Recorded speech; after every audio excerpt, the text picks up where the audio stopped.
O mesmo roteiro, mas pelo menos uma vitória para encerrar a temporada. Seja bem-vindo, você guerreira de todo o Brasil e de todo mundo. Aqui é o Raiz Tricolor, eu sou o Gabriel Amaral, sou jornalista, sou tricolor, e essa daqui é a análise pocket de Corinthians 1, Fluminense 2. Jogo que nos coloca na Copa Sul-Americana. Se a gente tivesse perdido o jogo, a gente estaria fora, mas mesmo com o empate estamos classificados, né? A gente ganhou a partida, com o empate já estaria classificado, porque o Botafogo empatou com o Ceará no Rio de Janeiro e com esse empate rebaixou o Cruzeiro, que também já teria rebaixado, mesmo com a derrota de 2-0 pro Palmeiras. Ou seja, a abertura de um vlog que eu fiz, talvez eu coloque aí no card, ou então qualquer coisa, só procurar o vlog que eu fiz lá no Mineirão pelo Campeonato Brasileiro, que começa com 1-1 segunda divisão, fez sentido e o Cruzeiro vai jogar realmente a segunda divisão. A gente escapou, considerando de que o Ceará escapou com 39 e o Cruzeiro ficou com 36, a gente escapou há muito tempo atrás já do rebaixamento. Mas obviamente que não era para ter brigado, né, nesse contexto aqui agora no final, mesmo com esse desempenho horrível de Cruzeiro e de Ceará. Mas o assunto aqui é Fluminense. Estamos na Copa Sul-Americana 2020, ou seja, o objetivo foi conquistado. Se me perguntassem no início do campeonato qual era o objetivo do Fluminense nesse Campeonato Brasileiro, eu diria de que a gente conquistou esse objetivo, que era estar na Copa Sul-Americana 2020. Como segundo objetivo, não brigar pelo rebaixamento. O segundo a gente não conquistou, né? A gente brigou pelo rebaixamento do campeonato inteiro. Sobre a partida de hoje, dá pra gente tirar muito pouco, porque, Marcão não ficará para 2020 como treinador, deve voltar a ser auxiliar. 2, muitos dos jogadores que atuaram na partida não têm contrato ainda garantido na renovação. 3, time muito modificado.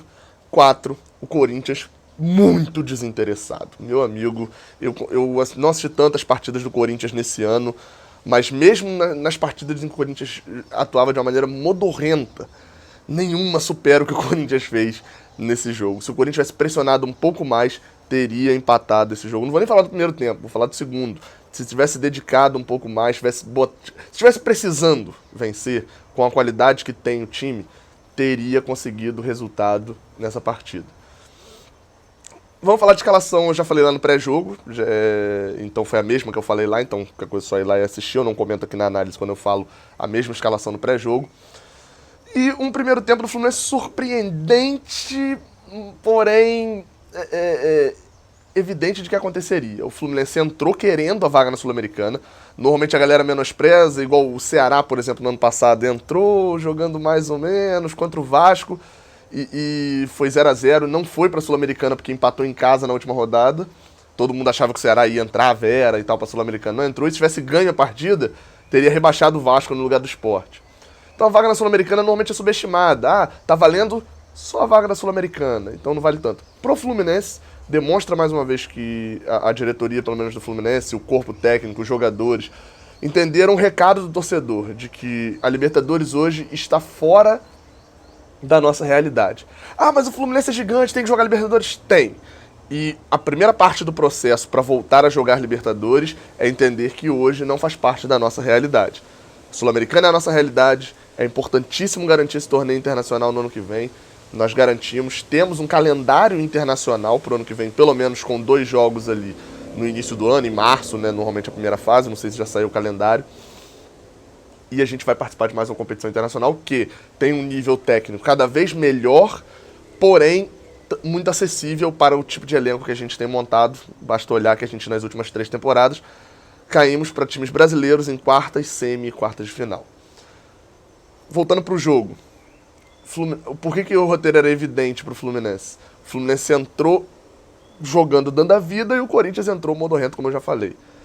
E Evanilson foi o Evanilson do Sub-20. Lembra que, acho que eu já comentei em algum jogo aqui, a galera falava, coloca Evanilson. Eu falava, olha, então, vamos ter calma, porque se o Evanilson jogar mal, é normal, porque ele passou o ano inteiro jogando contra defensores de 18, 19 e 20 anos, e pegar agora um Gil, por exemplo, na zaga, é outra história.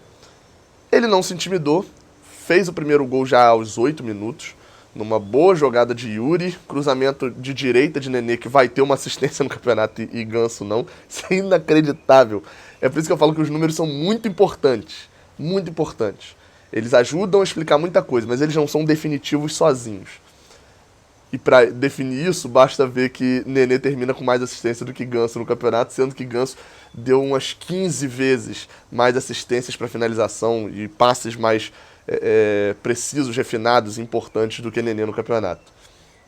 Evanilson, como matador, faz 1-0. O Fluminense tem outra chance aos 13, numa cabeçada, acho que foi do Nino. Cabeceou, a bola passa muito perto.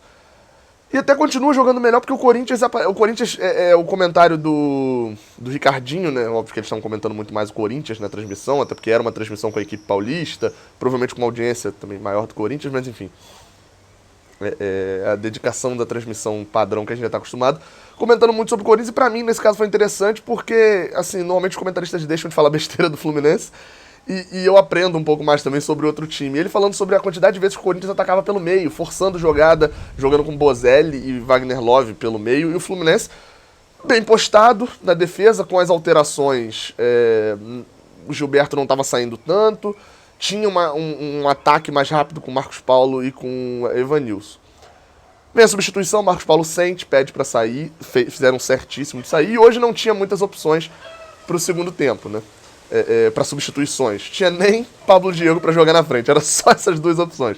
Ele bota o Wellington Nem, que entra mais uma vez no salseiro sem sal, não tem hipótese. Amanhã eu vou fazer um vídeo sobre quem desse elenco vai ficar para 2020, quem não vai ficar, e quais que ainda estão em dúvida, e quem eu acho que deveria ficar. Não tem hipótese de alguma alma querer a renovação de um empréstimo de Wellington Nem com o Shakhtar, a gente gastar tempo na renovação de um empréstimo de um jogador que acabou em 2013. O Fluminense perde ali um pouco de força ofensiva, mas o Evanilson já tinha feito o segundo gol nesse momento. Numa bola cruzada na área, ele não está impedido, um passe bem feito, ele domina, e sem espaço nenhum faz realmente um golaço. Realmente um golaço. Não é aquele golaço clássico, né? Mas é o golaço que o cara domina, ele percebe a inteligência, tira do goleiro e bate no ângulo.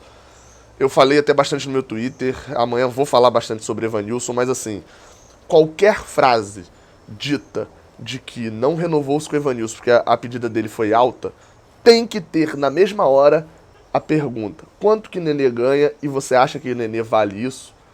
Porque não adianta ter um jogador como o Nenê recebendo um dos maiores salários do elenco e querer fazer jogo duro para renovar com o Evanilson. Isso não existe. Isso não existe.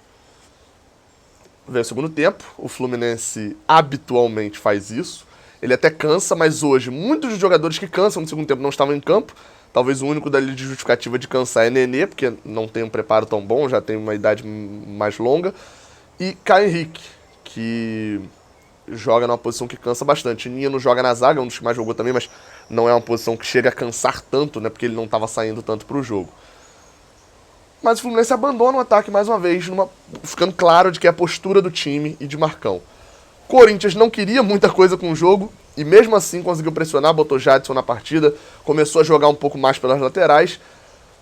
Tem a primeira chance do Corinthians numa cabeçada de Gustavo, que entrou, né? Gustavo que entrou, e que se tem uma certeza que a gente tem Gustavo é bom cabeceador e é alto pra cacete. Ou seja, a jogada vai ser na bola aérea pra ele.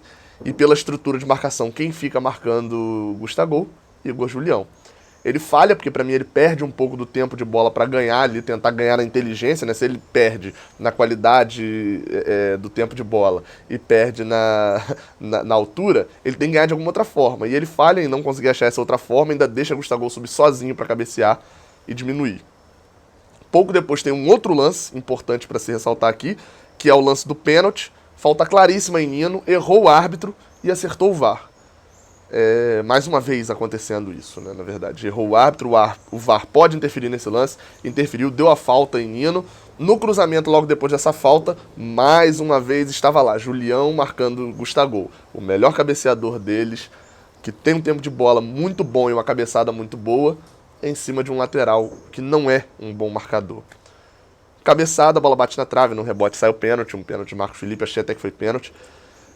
Mas como o VAR anulou, o Fluminense ganha por 2-1, sem sofrer tanto, assim, no final sofrendo. O último minuto a gente sofre, porque tem que sofrer, porque é o espírito desse time, ainda mais o time treinado por Marcão. Mas o resultado, pelo menos, é bom. A gente ganhou, mesmo se tivesse empatado, teria vaga, porque o Botafogo empatou. Que desempenho, o Botafogo se esforçou mais do que a gente. E a gente termina o Brasileirão com 46 pontos. Inacreditáveis 46 pontos. para quem olhava após a derrota do Avaí. Ano que vem tem Sula. Sobre esse time, eu vou falar mais do elenco. Fulano, deve renovar com fulano, tinha que fazer isso, tinha que fazer aquilo. Tem um vídeo amanhã. Eu fiz um em 2019, no final de 2018, sobre o elenco de 2019. Rendeu bastante, foi bem legal. E vou fazer um desse também. Vencemos, um joguinho chato, muito ruim de se assistir. Eu só assisti mesmo porque eu sou tricolor e tenho que fazer essa análise, porque com certeza Cruzeiro e Palmeiras foi um jogo mais interessante de se ver. E no final das contas, o Fluminense vence o Corinthians em Itaquera, algo relevante para esse final de campeonato, pelo menos isso. Ganhamos as duas do Corinthians e vencemos lá em Itaquera, algo que é muito complicado. Saudações tricolores, não se esqueça de dar o like e de se inscrever aqui no canal. Valeu!